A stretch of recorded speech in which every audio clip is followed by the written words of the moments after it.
being here. I'm John Robert Bolt, for those of you who don't know me. Studied here in Graz and I released an album with Me Plateau in 2020.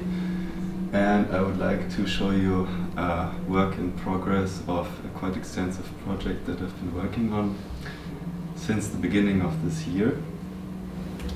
So, what you just saw was a YouTube video called Transport. It's part of a project called Audio Library of a Viewable World. And the text you saw was a subtitle that remains unchanged for the whole video, like a sculptural element. And I'm just going to read a bit about the project, what I'm doing and why. Earlier this year I discovered YouTube's audio library, an archive made in 2014 of 4,000 sound effects for anyone to use in their videos. It struck me how millions of people had heard these sounds without knowing about their origin. They are ordered into 20 alphabetic yet incoherent categories like alarms, cartoon, household, or weapons. These categories can be interpreted as a taxonomy of YouTube's media ecology, as they respond to the question which types of sounds are useful for content creators. Each video of this project is based on one of these 20 categories, using its samples as exclusive sonic material and its name as a thematic question. Many of these videos make creative use of YouTube functions like subtitles, live streams, keyboard shortcuts and others. It can be understood as an intuitively interactive work. And what I'm doing, this is not the first time I'm doing something like this, with an internet platform, approaching it as a kind of artistic tool I call website-specific art. So what is website-specific art? First of all, it's just a pun. Secondly, this project forms the second chapter of a series of website-specific art, a term I invented for art existing on as well as dealing with online media platforms. The first installment, made of 3 different works for SoundCloud, culminated in the exhibition SoundCloud Gazing, website-specific music at Rosa, Berlin in 2022. The basic premise of this approach is that contemporary internet platforms wield a huge influence over our changing perception of media and even the perception of our everyday environments. Platforms like YouTube are reframing our individual experience, aesthesis, of art, culture and daily life. This notion applies a commonly seen strategy in modernist art to such a contemporary horizon, the renegotiation of frame and picture, or in other words, the focus on the conditions underlying creation, from metaphysics to creative process to physical, technological and socio-economic conditions. So in this case it is the platform. What we observe in today's digitalization is an accumulation of all those necessary conditions in the hands of platforms. Not only do platforms shape our consumption, they have growing power over our production as they determine the technical conditions for distribution, as well as influence our imagination.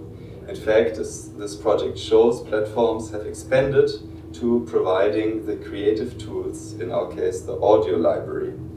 YouTube, like many others, is thereby attempting control of the entire process that circles around production, distribution and consumption.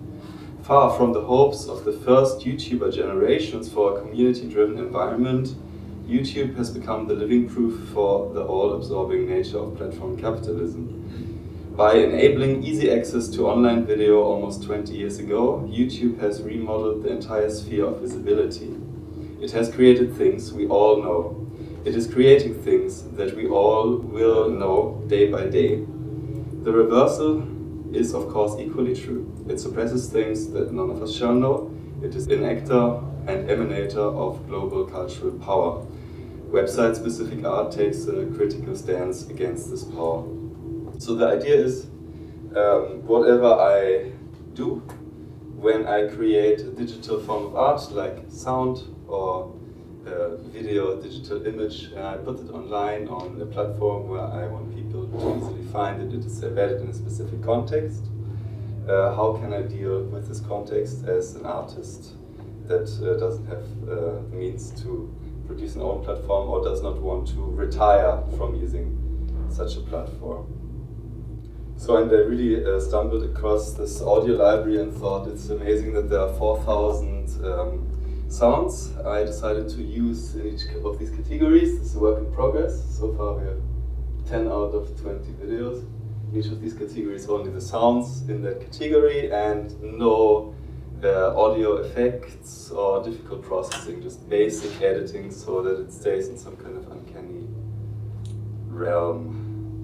And maybe about YouTube, as I'm currently writing a review of a book on YouTube and music. So YouTube actually accounted in 2021 for 51% of all globally consumed music online. So YouTube is really the hegemon in terms of how people listen to music. Maybe I'll show a few of these. And we'll just watch.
This one called Emergency is obviously, so the sounds are coming from the emergency category, lots of alarm, emergency sounds, disasters, and the video is all basically found footage here.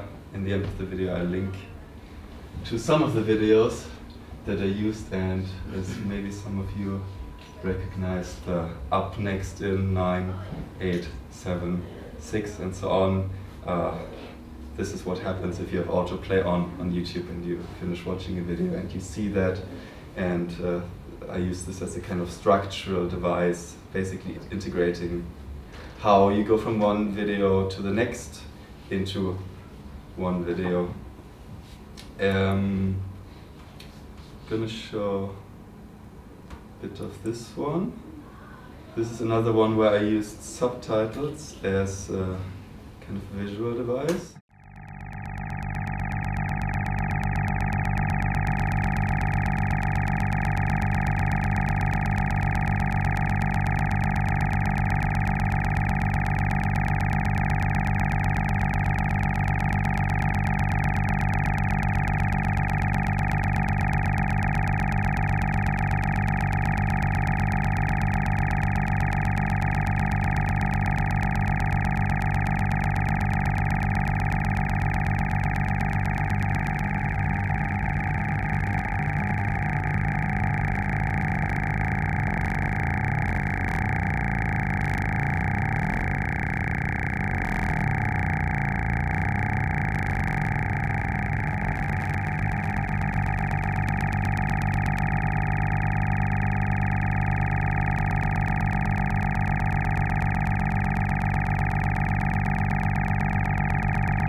These are the subtitles, what you see down there. It took a considerable amount of time to put them all in there for these small amounts of time. And the sound is just one of the samples in the category alarm that is basically phasing on 3 layers. The description here, maybe I'll read that, because it's part of it. So, during the early days of the pandemic, I've noticed a change on the news websites I've been consulting somewhat regularly. It had a feature called Live Ticker, what others call Live Feed, that was usually activated for unusual events, terror attacks, World Cup matches, natural disasters. For a couple hours, the Live Ticker's real-time updates helped to transfigure the occurrence into a spectacle moment of exception. At the end of 2019, I noticed the first Live Ticker on my news site that lasted longer than a day, when the US assassination of a high-ranking Iranian figure caused wide-ranging fear of the Third World War. 2 days later, the feed ended. The news moved on and the world followed. Once the Corona Live Ticker started in early 2020, it never went away, until it was finally replaced by one reporting on the Ukraine war in early 2022. It's still running live now. The spread of live news did not simply mean more, but rather less reliable information. The daily numbers and ever-changing rules, as if it was a child's game open to continuous reinventions, eroded any basis for stable assumptions, as each day was subjected to the uncertainty of real-time updates. Being regularly, if not constantly informed, appeared to me as the condition for evading the virus, evading to be an accidental lawbreaker, and evading total isolation from society. Already before, I like to think of notifications on my phone as potentially divine revelations. One always carries around the subconscious expectation that God himself might suddenly call. In an impressively quick abolition of the separation between religion and state, the Live Ticker occupied the role of God's representative on my phone. I don't know how many people since have abandoned this news religion.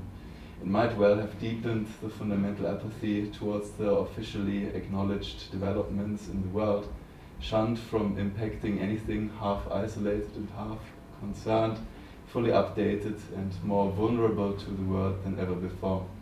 So this relates to the video in the sense that all the subtitles that you see, probably you saw a lot of COVID, Ukraine, Russia kind of buzzwords.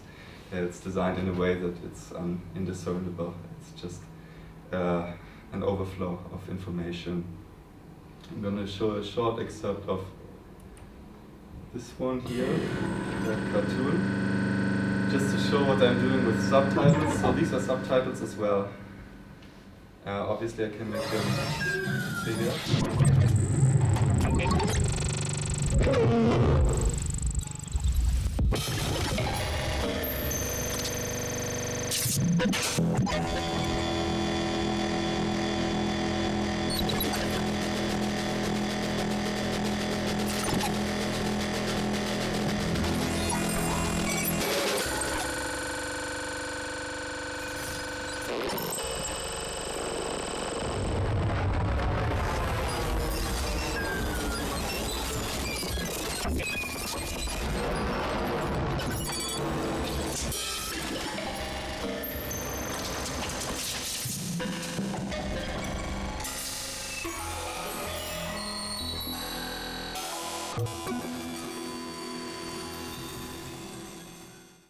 Next one I would like to show one for the category Foley, in case some of you don't know what Foley is. Foley is the practice of adding sound effects to films.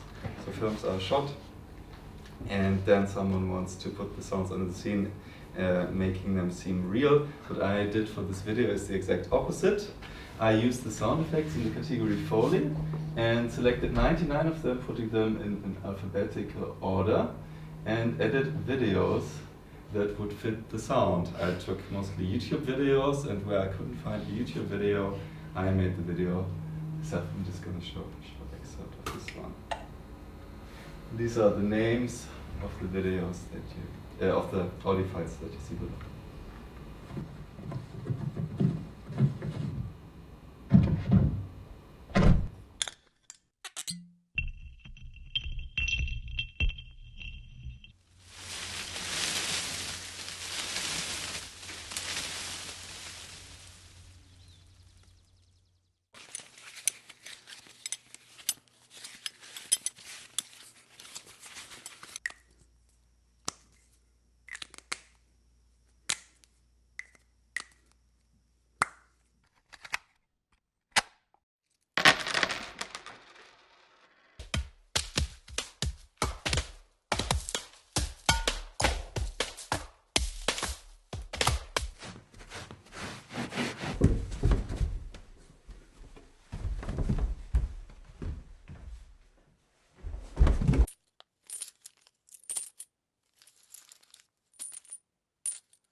Side note, this video appears to be perceived by YouTube as an ASMR video, interestingly. So I got a comment here, next level ASMR. This actually relaxed me.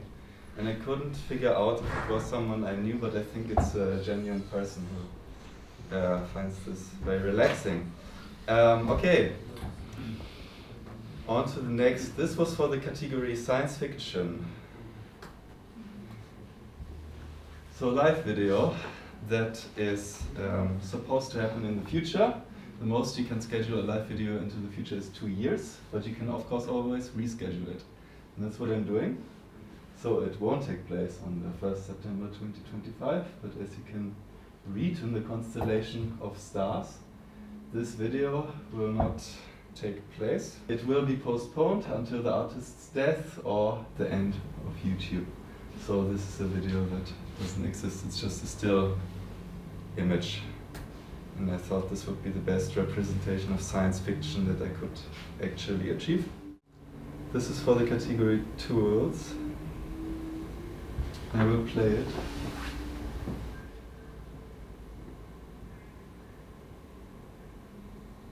So it's a kind of score for whoever's watching it. I press F.